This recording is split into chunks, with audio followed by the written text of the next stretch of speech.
Susan, thank you very much. That was a really beautiful tribute to Jim Billington and his legacy and his work. It reminded me that I did have the privilege of benefiting from Dr. Billington's advice when I took on this role, and that's something I'm sad to think that future Kennan Institute directors will not have. He was a very wise man, very special person. Let me now bring our final speaker and guests of the evening up. It's my great pleasure to introduce the final portion of the program, an interview of our co-founder Fred Starr with Jill Dougherty. So as they come to the stage, please come on up, Fred and Jill.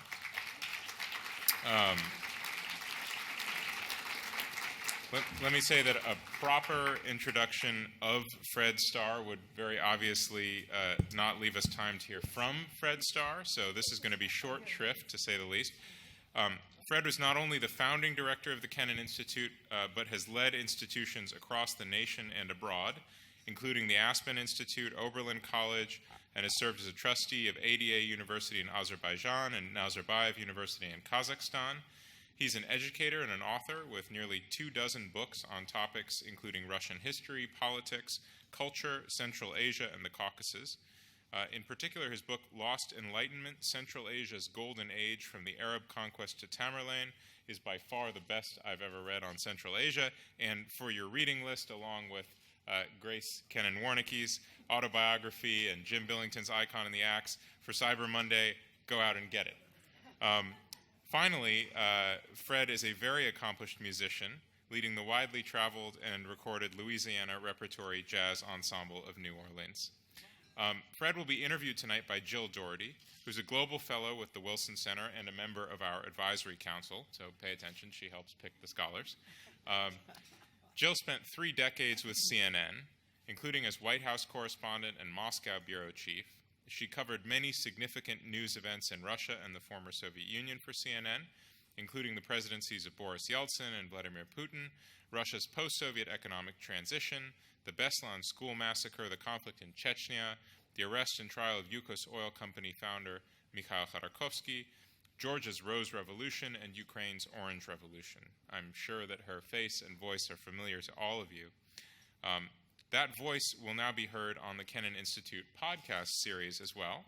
Our first podcast on Chernobyl will be released this week, so please check our website and social media to hear a fascinating episode that features interviews with Craig Mazin, who wrote the award-winning HBO miniseries Chernobyl, as well as Maxim Trudolubov, editor-in-chief of the Kennan Institute Russia File blog, former Kennan Institute scholar Serhiy Plokhy, who's written a prize-winning book on the Chernobyl disaster, and New Yorker columnist Masha Gessen. Jill, Fred, the stage is yours. Thank you, Matt. Well, Fred and I have been communicating for, I think, a few weeks about what we were going to discuss. And as I listened to, especially Grace talking about her father and then Susan, it's a very personal feeling. And I go back to that phrase about, you can't understand Russia with your mind. And of course, partly we do understand it with our minds, but we do understand it with our hearts and our emotions. And for me, it's always been a very personal thing, my interest in Russia. And it's really a privilege, Fred. I was going to say Dr. Starr, but Fred said I can say Fred, so I will, to have a chance to talk with a person who was involved in the actual founding of the Kennan Institute. So I wanted to concentrate on that. And if you can really take us into the beginning of the Kennan Institute. I mean, how did it come about? What was its purpose?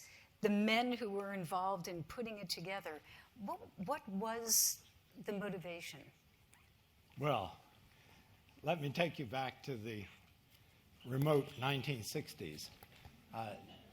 But first, salute to dear Marjorie Billington and the Billington family, and to dear Grace Kennan-Warnicki and her sister Joan, and the Kennan family. But back to the summer of love.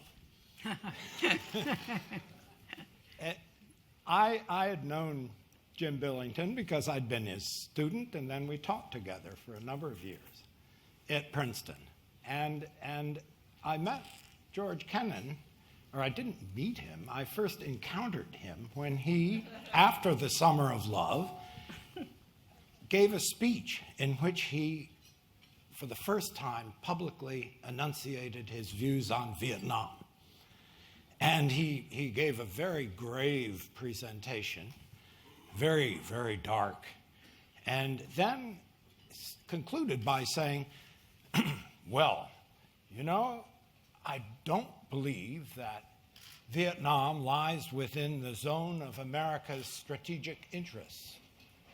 At which point there was a stunned silence, and then a pause, and he stood back in his characteristic pose, one hand on his jacket, and said, and sometime I wonder about Southern California as well. Well, I thought this is someone I like. And we had contact thereafter, but in 1972, after the death of Merle Feinsod, the political scientist, he wrote me a letter saying that George Kennan wrote me a letter saying that Feinsod had just died the week before, and he, Kennan, at the ripe old age of 68, which amazes me now, felt that he was the last of the Mohicans, and that it was necessary to convene the country's specialists on Russia and to make sure that this tradition of scholarship would continue. And so I was commissioned to go out and do a survey of the state of the field and brought it in, and then this conference to which there was reference. And at the conference, there was all the usual academic discussion, at the end of which Ambassador Kennan gave a very elliptical presentation in which he suggested that perhaps there was a need for some type of national coordinating entity, maybe in Washington, D.C. Well, a few days later, I got a letter from Harrison Salisbury, who's the New York Times correspondent, author of the wonderful book terrible book on the siege of Leningrad. And Harrison said, you know, there was no great outpouring of enthusiasm. And indeed there wasn't. But Ambassador Kennan assigned to 3 people the task of realizing this concept, which not many in the room actually grasped. And that was Marshall Schulman, Jim Billington, and me. And Schulman at Columbia promptly wrote a letter to Ambassador Kennan saying, this is not a great move because it's going to damage the existing centers for the study of Russia. At which point, Ambassador Kennan wrote me a letter, sending the Schulman letter with it, and saying, you know, I hate to say it, but I'm abandoning the field even after the first encounter.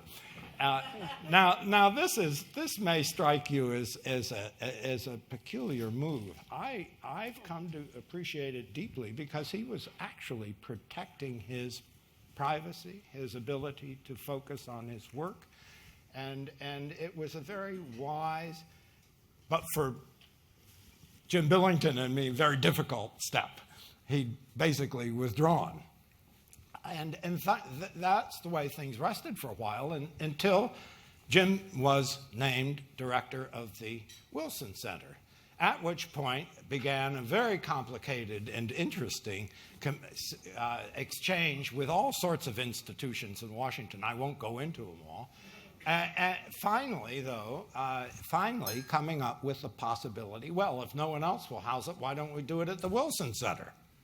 And thanks to, by the way, another founder, really a significant figure, the great Dillon Ripley, arguably the finest secretary the Smithsonian ever had, and his aide, Charles Blitzer, a fine political philosopher whose course I took at Yale. Thanks to these people and to Jim, it was possible to nest this enterprise at the Wilson Center, and that's how it happened. Wow. Of course, the other half of the story is Russia, Soviet Union, Yes. Russia.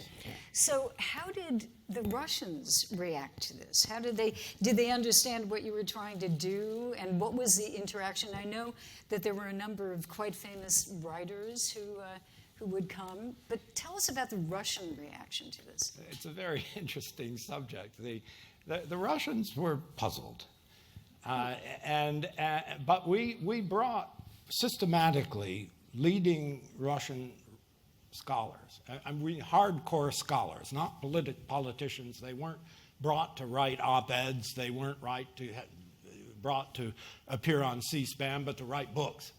And the numbers of these people in many fields multiplied. As a result of this, the curiosity about this minute little enterprise grew in Moscow. And this continued. We had all sorts of famous people, if you will, including, for example, poets Evgeny Yevtushenko, and then my later very close friend, Andrei Vosnesensky. These people added a certain luster to the project, but the hardcore was research. And there we discovered early that, in fact, books being written by scholars outside Moscow and outside the kind of core institutions of the Academy of Sciences were just not getting to America. They weren't distributed. The guys in Moscow controlled it. So we started taking a very broad Soviet view, embracing the Caucasus, Central Asia, the Baltic countries, Ukraine. And finally, and Blair Rubel was in on this, who's here tonight, we wrote a letter to Anatoly Alexandrov, Anatoly Petrovich Alexandrov, the great Russian physicist who was head of the Academy of Sciences. Now, this is a very big fish. So we, on our little stationery, we write him a letter saying, Dear Doctor, we would like to propose that we issue together, jointly, your academy and our institute, a guide to all Russian Academy of Sciences institutes in every field, naming who is there, what is their address, their phone numbers, what are they working in, and so on. Needless to say, he turned us down cold. And so we wrote back, and the return letter addressed inevitably Gluboko Уважаемый academic Alexandrov, deeply esteemed academician Alexandrov. We certainly understand that you're so busy with much more important tasks than this, and appreciate your letter, your kind letter to us, but we feel we must proceed anyway. And unfortunately, we have to tell you, we want to apologize ahead, there are likely to be mistakes and oversights and even distortions in our coverage. And we greatly regret this, but I hope you will understand. Yours sincerely. 2 weeks later, a letter comes back saying, okay, let's work together. So you had this mountain here, the Academy of Sciences, and this mouse, the Kennan Institute here, collaborating on a project that actually opened up the whole Soviet Union to academic and intellectual interchange that hadn't existed before. That's the kind of process we went through in order to develop links with Russia. But we did joint conferences. We had a big conference and a big fat book on Russian America. We met up in Sitka, Alaska. We did all sorts of things. And gradually, they came to trust us, but always with a certain degree of suspicion. I remember Ambassador Dobrynin at a meeting at the Castle building of the Smithsonian with Jim Billington and George Kennan and various people. And Dobrynin sat there during the entire meeting staring at a beautiful mid-19th century desk that was in this historic room. And at the end of the meeting, he said, I'd like to add one point. He said, put in the record that when there's a revolution here, I want that desk. Fabulous, fabulous. So going back to the personal, with George Kennan himself, could you tell us a little bit about your friendship? Because there are, I think Grace was alluding to this, some of the synchronicity of your background, and what it was like. What was your friendship like? Because this really was a major venture. You're dealing with the Soviet Union. How did you work together, and what made your friendship tick? Well, I really don't know, but he often came down, not often, but when he came down to Washington, he'd always take a nap in my office for an hour or two, after which we'd get some coffee, and he and I alone, or with Jim, or with Peter Braystrup, who founded the Wilson Quarterly, would sit around and chat for several hours thereafter. And but he and I had discovered, to our surprise, that we both traced to one tiny and beautiful, by the way, little town in northern Ohio, Norwalk. And that's where the first George Kennan was born and raised, and where my great-grandfather lived all his life as the town photographer.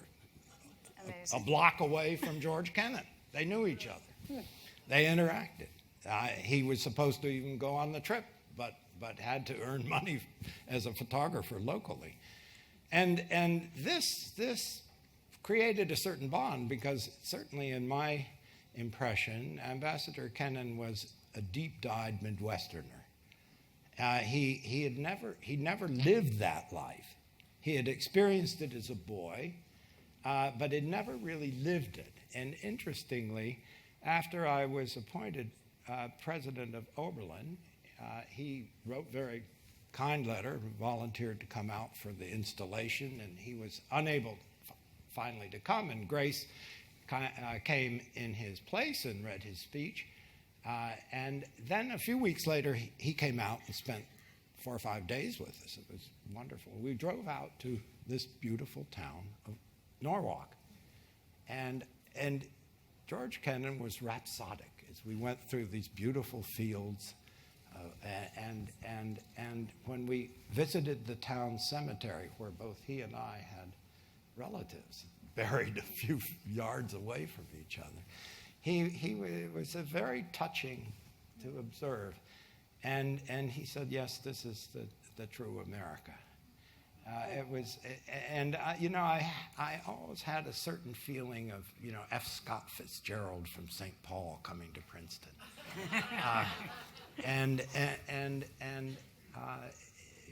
But on his education, I think his biographers have grossly underestimated the positive impact of the curriculum at Princeton in his era, namely very demanding in writing.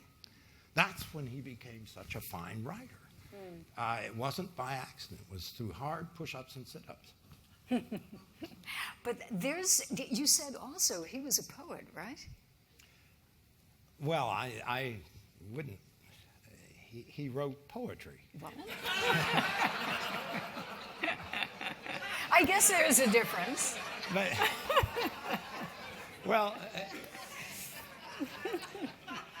it was my great honor and deep pleasure to work both with George Kennan and Jim Billington for those many years. And at a certain point, a friend of mine in Congress, John Bradamus from Indiana, came to me and said, you have the best perch in Washington. He said, you could continue this forever and grow truly obnoxious. Or you could go out and see if you want to run an institution somewhere. And John was right, and I accepted the vice presidency at Tulane. And when I left, I got in my car and drove down. I started driving south in December 1979, and opened an envelope which Ambassador Kennan had given me as I left. And it was a poem, and here's the poem. Please. I'll read it in English first, and then in Russian. Dear Fred, you upset us deeply, abandoning the Kennan Institute. You hurl us into fate's capricious arms and fly off to the swamps of Louisiana. Nonetheless, we won't be sore. We joyfully acknowledge all you've done and will look on your departure without disappointment and not condemn you to terrible shame. So, dear Fred, go forth with God. We wish you happiness and joy. May the southern clime be for you a source of happiness and glory. Here it is in George Kennan's Russian.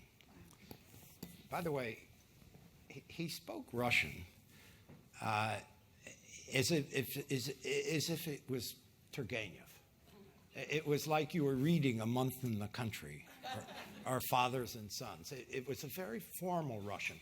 And Russian guests would delight in, he loved to hold forth around a table with 6 or 8 visiting guys from Moscow, and they delighted in his language, which you could set in print, but which had a formality which would never find its place in the streets of Moscow in the 1970s. So here it is. Ty nas, Fred Mili, silno огорчаешь. Kennan Institute ty покидаешь. Нас всех на произвол судьбы бросаешь. И в Луизиану, в глушь, ты улетаешь.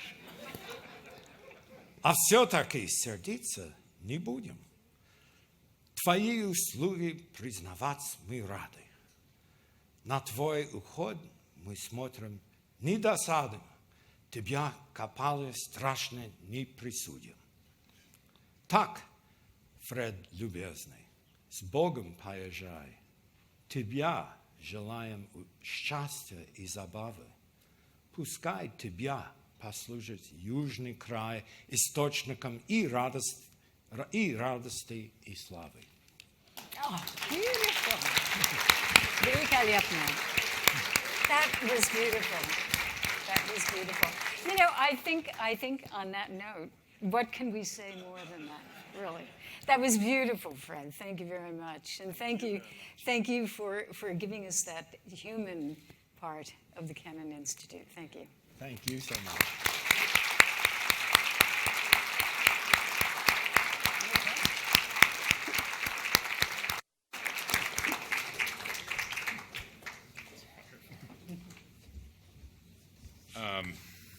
Well, I'm pretty confident one way or another I'm not getting any poems. Thank you guys so much. That was really magical. Fred, wow. I want to thank everybody for joining us tonight. It's a chilly evening, the beginning of winter weather here. Before I wax into Turgenev, I'm just grateful that so many of you made it out to celebrate with us. It's an important day. It's a very important time for our country and for Russia and the region. And since so many of you in this room have devoted your careers and lives to this cause, as we have, I think we can say in President Wilson's words that we're engaged in a common enterprise. I hope you come away from this evening, as I do, inspired by the example set by these 3 giants in the field who translated a vision, a mere idea, one that Kennan himself was ready to retreat from, into a reality nearly half a century ago, and their legacy continues today. Their vision, the mission of this institute, has not changed, and it will continue. It's not necessary or probably even possible to come to an enduring agreement about what our U.S.-Russia policy and relationship ought to be today. I certainly debated that subject in this room a number of times this evening, but I hope we can all agree with George Kennan that our foreign policy, whether towards Russia or any other nation, is at its best when it is informed and guided by scholarship. I certainly believe that is true, and I feel that I'm in very good company here tonight. So thank you all again. A few closing announcements before we depart. Would all of the speakers who spoke this evening please join me on the stage for a few moments for some final photos. There is a dessert and coffee reception right outside the door, so please join us for that. Nobody wants to skip dessert. And if you parked at the hotel this evening, there is complimentary parking validation at the coat check or at the registration table. And finally, please do stop at that registration table to receive some recent Kennan Institute publications, including our 45th anniversary report and a recent book that I had the privilege to work on, A Kennan for Our Times, Revisiting America's Greatest 20th Century, Revisiting America's Greatest 20th Century Diplomat in the 21st Century. Boy, that was a terrible slip. So, once again, thank you everyone for joining us this evening, and thank you especially to our speakers.